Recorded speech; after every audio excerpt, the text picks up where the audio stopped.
para que nos lleve. Pues cogimos un atajo y tuvimos que pasar. Yo no sé si ustedes han venido por ahí por dentro, por San Francisco de Macorís, que uno entra y todo un monte.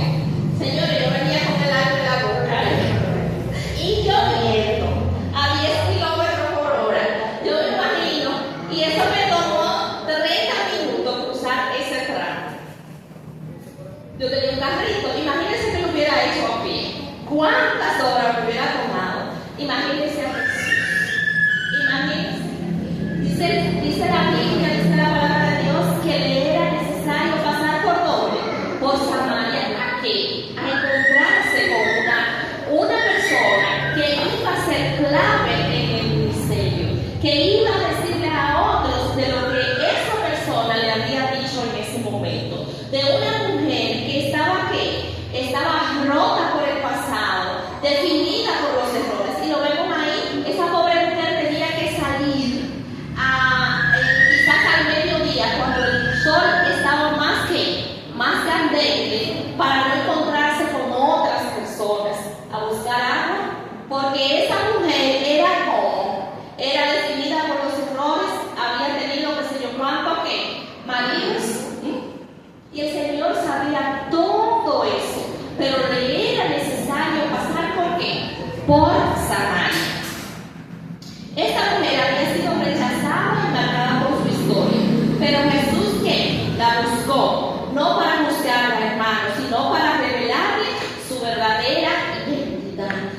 Esta mujer había sido creada por las manos de nuestro Creador, por las manos del Dios que es maravilloso. Jesús le dijo: pero el que beba del agua que yo le daré no tendrá sed jamás, sino que el agua que yo le daré se convertirá en él en una fuente de agua que brota ¿para qué? Para vida eterna. Y eso pasa con cada uno de los que el Señor ha salido aquí a buscarnos. Ninguno de los que estamos aquí hemos venido, por lo menos los adultos, no hemos venido porque hemos querido, porque el ser humano no quiere tener nada que ver con Dios. El Señor es que va a buscar. Así que si te sientes que, así como esa mujer, definida a veces por los errores que hemos cometido en el pasado, olvidado quizás por la vida por los demás, medidos, ¿verdad?, por los demás, el Señor no nos juzga.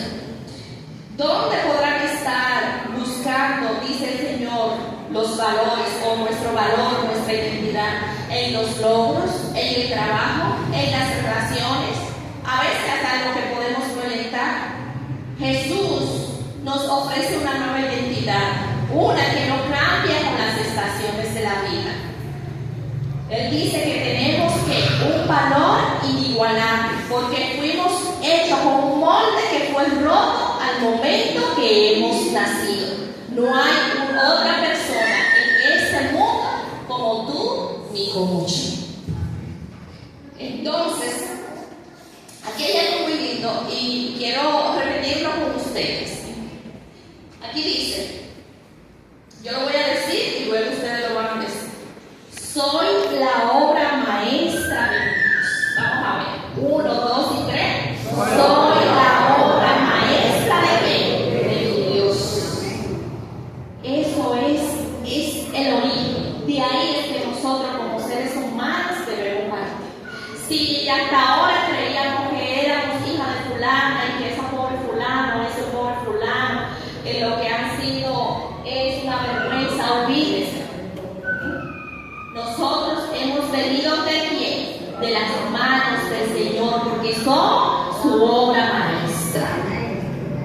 Cuando el alma se siente en su necesidad y acude a Jesús en busca de ayuda, se revela su verdadera dignidad. Solamente Jesús puede hacerlo digno. Lo vimos en esta mujer. Esta mujer no solamente fue restaurada, no solamente fue encontrada, sino también esa mujer fue la primera misionera que registra la Biblia.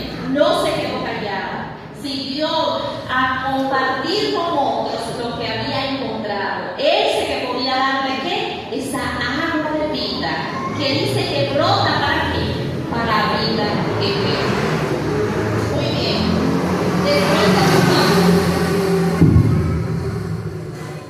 de entender de dónde hemos partido y que no importa lo que haya pasado con nosotros, no importa si otros nos han juzgado, el Señor nos juzga.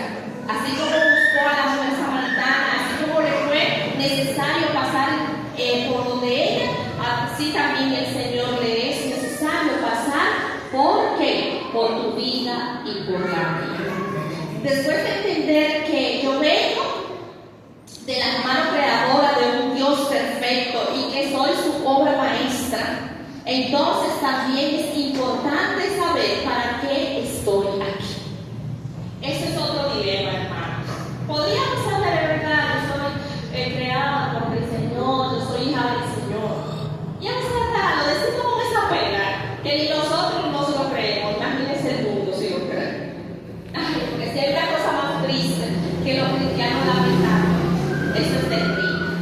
Con esa dolencia, esa pena que a veces queremos vivir. No, el Señor quiere que nos sintamos agradecidos, porque somos ¿qué? Su obra maestra. Pero también el Señor quiere que entendamos para qué estamos aquí. El Señor me creó a mí. Ahora bien, ¿con qué propósito el Señor me creó a mí? Ustedes saben, y yo sé que todos lo han escuchado, que cuando nos bautizamos en la iglesia, nosotros nacemos como ¿qué? Como misioneros. ¿Y cuánto lo practicamos eso, ese nacimiento? Vamos a partir de ahí, o sea, vamos a partir nada más de ahí. Entonces, a veces saber para qué estoy, debemos de preguntárselo al Señor. Señor, dime, ¿para qué tú me trajiste a este mundo? Yo sé que es verdad que tú quieres darme la vida eterna, pero mientras yo esté en esta vida, ¿para qué yo estoy? Cuando yo no esté en esta tierra, ¿cómo me van a recordar otros? ¿Cómo me van a recordar mis hijos, mi esposo, mi esposa? ¿Cómo me van a recordar mis amigos, mis parientes, mis vecinos, mis compañeros de trabajo, mis estudiantes, mis hermanos en la iglesia? ¿Cómo me van a recordar? Si nosotros hiciéramos ese pequeño ejercicio, hermano, de cómo vamos a ser recordados, vamos a entender un poquito. Vamos a comenzar por ahí, de cuál es el propósito que el Señor tiene para nosotros. Y entonces, con ese interrogante, podemos preguntarle al Señor y decirle: muéstrame para qué tú me tienes. Dime qué debo de hacer, hacia dónde debo de moverme, en cuál dirección. Porque debe decir al hermano, pasar por esta vida, una vida llena de dificultades, sin haber dejado un legado, no tiene como mucho sentido. Nosotros no tenemos que ser un patriota renombrado, pero sí podemos ser un buen ciudadano. Nosotros no tenemos que ser un profeta, pero sí un buen cristiano. Nosotros no tenemos que instituir un día, pero sí que cada día pueda ser distinto por mi presencia. Esa es la diferencia, y con eso a mí me van a recordar. Procuremos hacer algo por alguien. Procuremos hacer algo que nos distinga. Porque nosotros hemos sido creados por unas manos perfectas.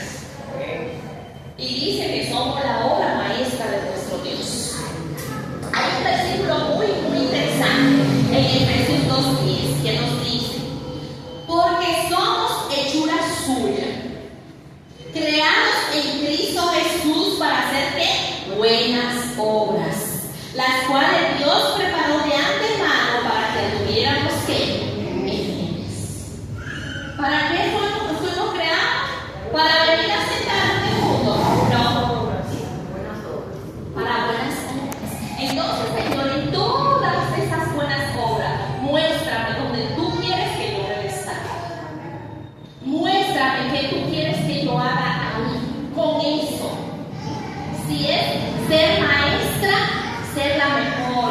exalumnos me puedan recordar.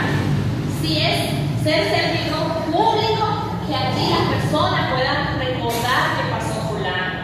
Si es el padre de familia, ser el mejor padre, la mejor madre, lo que sea. Señor, ayuda a que esas buenas obras o esa buena obra se destaque en mi vida. Para cuando yo no esté en esa vida, otros puedan recordarme con alegría.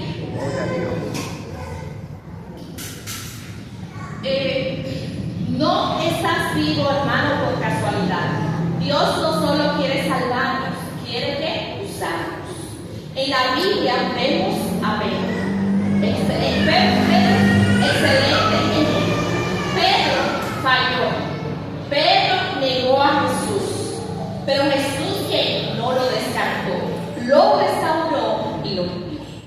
Nosotros en muchas y repetidas ocasiones negamos a Jesús. La de Pedro se registró, pero los otros discípulos que salieron corriendo, ¿qué pasó con ellos? Dice que nada más Juan se mantuvo cerca, los otros se fueron. Y si los otros salieron espantados, aunque no hablaron, también negaron, no estaban cerca. El asunto con Pedro es que esa restauración de Pedro vino a dar excelentes frutos, porque él aceptó la restauración total de su maestro. Esa fue la diferencia. Estas son algunas de las características que se reflejan en la vida de Pedro y también en muchas de nuestras vidas. Pedro era emocional e indisciplinado, pero también era una persona optimista. Era enérgico, decidido, líder, pero también impaciente y tolerante. Y cuando estudiamos a Pedro en todos sus evangelios podemos ver todas estas cualidades. Pero Pedro fue transformado ¿por quién? Por Jesús. Aunque su temperamento fuerte no desapareció, fue redimido por el poder del Espíritu Santo. Se convirtió en un líder firme, valiente y profundamente convertido. Y eso lo podemos encontrar en diferentes partes de la Biblia.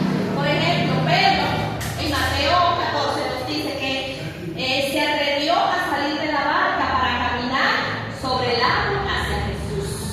Pero más adelante Pedro predicó con audacia en Jerusalén, aún sabiendo que podía ser arrestado o muerto.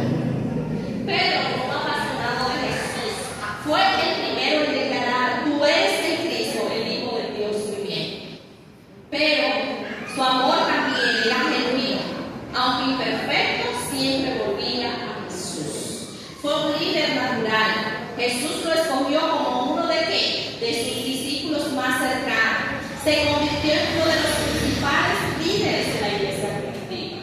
También estaba dispuesto a aprender. Aunque cometía errores, escuchaba la corrección de Jesús y se dejaba transformar. Después de negar a Jesús, se arrepintió como sinceramente y fue restaurado.